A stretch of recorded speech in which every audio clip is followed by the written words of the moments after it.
രാഹുൽ ഗാന്ധിയുടെ കൂട്ടുകാരിയെ കൊന്നുതള്ളി ഒരു suit കേസിനുള്ളിലാക്കി bus സ്റ്റാൻഡിന് സമീപത്ത് കൊണ്ടിടുകയായിരുന്നു. മെഹന്തയണിഞ്ഞ കൈകളാൽ കാണപ്പെട്ട 22-കാരിയായ കോൺഗ്രസ് പ്രവർത്തകയുടെ കഴുത്തിൽ ദുപ്പട്ട വരിഞ്ഞു മുറുക്കിയാണ് കൊല ചെയ്യപ്പെട്ടിരിക്കുന്നത്. രാഹുൽ ഗാന്ധിയുടെ ഭാരത് ജോഡോ യാത്രയിലടക്കം സജീവമായി നിന്നവളെ ആരാണ് കൊന്നു തള്ളിയത് എന്നറിഞ്ഞിട്ടേ എനിക്ക് വിശ്രമമുള്ളൂ എന്ന് രാഹുൽ ഉറപ്പിച്ചു പറഞ്ഞിട്ടുണ്ട്. രാഹുലിന്റെ തോളോട് തോൾ ചേർന്ന് നിൽക്കുന്ന അവളുടെ ചിത്രം കഴിഞ്ഞ ഭാരത് ജോഡോ യാത്രയിൽ ഏറെ വൈറലായിരുന്നു. എന്തായാലും ഇതുമായി ബന്ധപ്പെട്ട് ഒരാളെ അറസ്റ്റ് ചെയ്തിട്ടുണ്ട് എന്ന് പറയുമ്പോഴും കാര്യങ്ങൾക്കിപ്പോഴും വ്യക്തത വന്നിട്ടില്ല. രാഹുലും പ്രിയങ്കയും ഈ കാര്യത്തിൽ രണ്ടും കൽപ്പിച്ച് തന്നെ ഇറങ്ങി തിരിച്ചിരിക്കുകയുമാണ്. ഈ വാർത്ത കേട്ടപ്പോഴേ രാഹുൽ നിലതെറ്റി വീണതാണ്. കാരണം കഴിഞ്ഞ വർഷങ്ങളിലൊക്കെ തന്നെ തന്നോടൊപ്പം നിലയുറപ്പിച്ചവൾ ഇതുപോലെ അതിദാരുണമായി കൊല്ലപ്പെട്ടതെങ്ങനെ എന്ന കാര്യം രാഹുലിനെ വല്ലാതെ അലട്ടുന്നുണ്ട്. സംഭവം കൃത്യമായി പറഞ്ഞാൽ ഹരിയാനയിൽ കോൺഗ്രസ് പ്രവർത്തകയുടെ മൃതദേഹം സ്യൂട്ട് കേസിൽ ഉപേക്ഷിച്ച നിലയിൽ കണ്ടെത്തി. രാഹുൽ ഗാന്ധി നയിച്ച ഭാരത് ജോഡോ യാത്രയിലടക്കം പങ്കെടുത്ത കോൺഗ്രസിന്റെ സജീവ പ്രവർത്തകയായ ഹിമാനി നർവാൾ എന്ന 22-കാരിയാണ് മരിച്ചത്.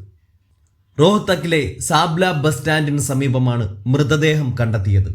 ശനിയാഴ്ച രാത്രി സംശയാസ്പദമായ നിലയിൽ ഒരു നീല സ്യൂട്ട് കേസ് കണ്ടെന്ന് വഴിയാത്രക്കാർ പോലീസിനെ അറിയിച്ചതിനെ തുടർന്നാണ് നർവാളിന്റെ മൃതദേഹം കണ്ടെത്തിയത്. ധരിച്ചിരുന്ന ദുപ്പട്ട ഉപയോഗിച്ച് നർവാളിനെ കൊലയാളികൾ കഴുത്ത് ഞെരിച്ച് കൊലപ്പെടുത്തിയിരിക്കാം എന്നാണ് പ്രാഥമിക നിഗമനം. നർവാളിന്റെ കഴുത്തിൽ ദുപ്പട്ട ചുറ്റിയ നിലയിലായിരുന്നു. കൈകളിൽ മെഹന്തി ധരിച്ചിരുന്നതായും പോലീസ് പറയുന്നു. നർവാളിന്റെ മൃതദേഹം പോസ്റ്റ്മോർട്ടത്തിന് അയച്ചു. പാർട്ടി പ്രവർത്തകയുടെ മരണത്തിൽ കോൺഗ്രസ് എക്സിൽ അനുശോചനം രേഖപ്പെടുത്തി. വിഷയത്തിൽ നിഷ്പക്ഷ അന്വേഷണം നടത്തണമെന്നും പാർട്ടി ആവശ്യപ്പെട്ടു. മുൻ മുഖ്യമന്ത്രി ഭൂപീന്ദർ സിംഗ് ഹൂഡയുടെ മകനും കോൺഗ്രസ് എംപിയുമായ ദീപേന്ദർ സിംഗ് ഹൂഡയ്ക്കും പാർട്ടി MLA BB ബത്രയ്ക്കൊപ്പമുള്ള നിരവധി ഫോട്ടോകൾ നർവാൾ സോഷ്യൽ മീഡിയയിൽ പോസ്റ്റ് ചെയ്തിരുന്നു.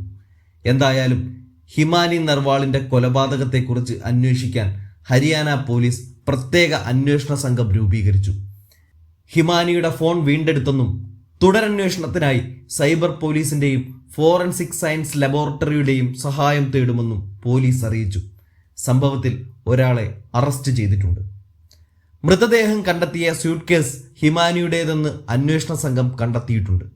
കൊലപാതകവുമായി ബന്ധപ്പെട്ട അന്വേഷണം പ്രത്യേക പോലീസ് സംഘത്തെ ഏൽപ്പിക്കണമെന്ന് കോൺഗ്രസ് പ്രവർത്തകർ ആവശ്യപ്പെട്ടിരുന്നു. സംസ്ഥാനത്തെ കോൺഗ്രസ് പരിപാടികളിലെല്ലാം സജീവ സാന്നിധ്യമായിരുന്നു ഹിമാനി.